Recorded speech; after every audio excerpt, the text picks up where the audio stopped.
Bom, pessoal, nesse exato momento, eu, Daniel Girardi, estou dentro do estádio do Real Madrid, Santiago Bernabéu, está lotado. Deu presente na festa. A gente, como todo brasileiro, a gente comprou o ingresso mais barato. Só que a gente veio pro lugar dos VIP, então agora no final, 5 minutos antes de começar o jogo, lotou os lugares e a gente tá sem lugar agora para sentar. Não sei o que a gente vai fazer.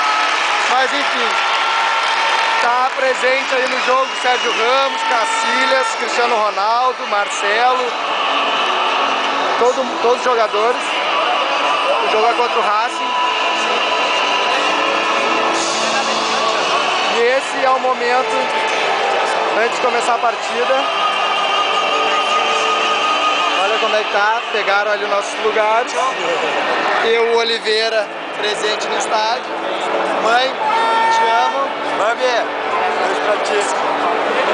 Eu queria fazer esse vídeo especialmente pro seu Zé e pra dona Helena, que eu falei pra eles, falei pra minha mãe avisar pra eles quando eu viesse pra Espanha, em Madrid, eu ia fazer um vídeo especialmente pra eles. Então agora eu tô aqui nesse momento único da minha vida, tô dedicando a vocês, vocês merecem.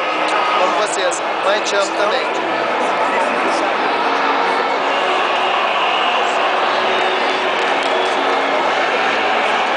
Também esse vídeo serve para todos os meus amigos, todos os meus conhecidos, e de qualquer forma,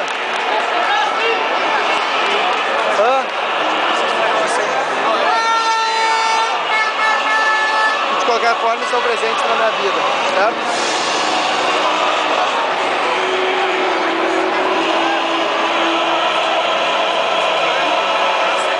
O estádio está lotado, é muito alto, tem 4 anéis, certo? Muitas câmeras tirando foto, muitas câmeras.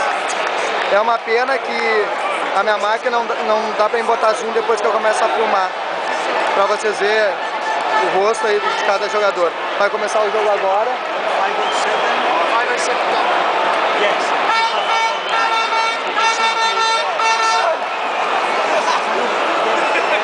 Eu tô indo lá do nosso lugar.